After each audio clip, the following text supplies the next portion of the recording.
নলবাৰীত দুই ছাত্ৰীৰ মৃত্যুক লৈ শোকাকুল পৰিৱেশ। গৰম বন্ধ বুলি দুই ভগ্নী আহিছিল মোমায়েকৰ গৃহত। এক শোকাবৰ দুখজনক ঘটনা ঘটিল নলবাৰীত।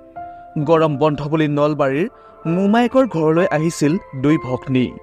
তাৰ পিছতেই মোমায়েকৰ গৃহত ঘটিল এই দুখজনক ঘটনাটো। নলবাৰীৰ ক্ষুদ্ৰ বতৰা গাঁৱত মোমায়েকৰ গৃহত আজি দিনৰ ভাগত ঘটি গ'ল এই শোকাবহ ঘটনাটো। মোমায়েকৰ গৃহত আজি গা ধুবলৈ দুই ছাত্ৰীয়ে নামিছিল পুখুৰীত।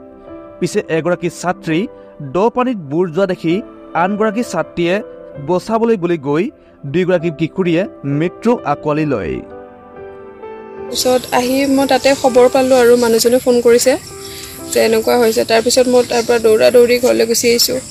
আহি পাই কিনে মই লগ নাপালোঁ আৰু তাৰপিছত মাহঁতৰ পৰা ডিটেইলছটো ল'লোঁ, গম পাইছোঁ তাতে গা ধুই আছিল। গা ধুই থকাৰ পিছতে লোক খবৰ পোৱা নাই আৰু কিছু সময় বিচৰাৰ পিছত তেতিয়া মোৰ মানুহজনে আৰু ওচৰৰ দুজন দাদাই তাৰ পৰা উদ্ধাৰ কৰিছে।